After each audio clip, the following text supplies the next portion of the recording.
Andrew McCART, IFL TV. I'm here in Liverpool, delighted as always to be joined by Mr. Jamie. Spot my microphone there, Jamie. Jamie Moore. Jack Catterall, Jorge Linares. Great fight for Jack. Like Eddie said up there, wins this one, big fight next. Yeah, of course. I mean, they're all big fights when you get to this stage, and you know there's a lot riding on it for Jack. But yeah, I mean, everyone talking about Linares. You know, he's a very dangerous fighter still, even though we all agree he's not as good as he was sort of five years ago. But he's still very dangerous, and I'd much rather a fight like this for Jack instead of just treading water and it just being a random opponent, because it's better that he's busy. But it's better that he's busy in with a guy who can still fight, can still punch. He's dangerous because it makes sure that Jack sort of keeps his focus, keeps his eye on the ball, and then you know come through this one and the world's his oyster. A lot of people are going to be looking at Jorge Linares and thinking last 3 fights he's lost them. He's 38 years old. What does he have left in the tank? But listening to him up there and listening to him in my interview, he seems fired up for this. He's back with Ismail Salas. He said to me that he feels like he's 20 years old again, and he knows himself that if he beats Jack Catterall, he'll become that 4-weight world champion that he wants to become. Yeah, listen, and I'm not denying he may well feel like that, but I'm confident that the best Jack Catterall and the best Linares from 5 years ago, Jack beats him. You know, if nothing else, other than his boxing IQ and his sheer size and strength. You know, Linares he's come through the weights. He's a 3-weight world champion, and his best weight is probably a lightweight. But Jack's a big, strong, super lightweight, and his ring IQ is second to none. So Linares is probably his best asset is the fact that his timing's so good.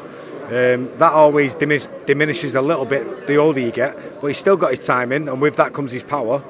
But Jack Catterall's an out-and-out counter-puncher, so it's very, very difficult to time your shots with a counter-puncher. So for me, that's what will win him the fight is Jack's timing, his ring IQ, and avoiding getting nailed by that right hand. Again, I said this to Jack. This is probably a Monday morning question. So he gets through Linares. Eddie Hearn has said commercially the Josh Taylor fight makes sense at catchweight. I don't know how Jack feels about that, but I'll get your views on that. Or the winner of HANEY PROGRAIS. Again, Monday morning question, but I'll ask you now anyway. What do you think as his coach? Where should Jack go? I know he wants to become a world champion, but there's redemption in that rematch against Josh Taylor, that fire in his belly. Does he want that next? We spoke about this last time. Like the Josh Taylor fight will always be marketable because of what happened in the first fight. But first and foremost, Jack Catterall's got to be going for the world title, and you know the winner of HANEY and PROGRAIS is a no-brainer as far as I'm concerned. But if that's not, for whatever reason, if that type of fight's not there available for him, then of course Josh Taylor fight is always going to be big, and you know everyone's going to want to watch that fight, and I'm sure them two going at each other at press conferences will sell itself. You know we love these press conferences when two fighters go at it, but again that HANEY PROGRAIS fight, I know Jack, and I've seen Jack on numerous occasions jump on a plane when there's a big fight in his division, no matter where it is in the world, and he plots up ringside ready to cause a ruckus or even get the fight next. So do you expect him to jump on that plane come December and be ringside at HANEY PROGRAIS? He'll definitely be there ringside.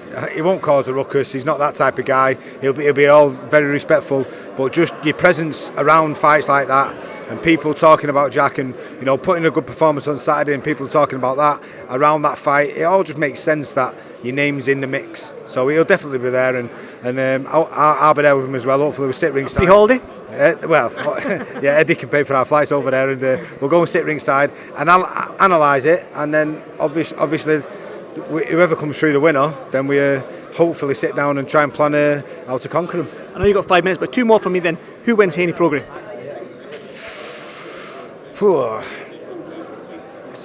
Moving up a division sometimes takes a while for you to grow into it, but HANEY to me already looks like a super lightweight, boxing at lightweight.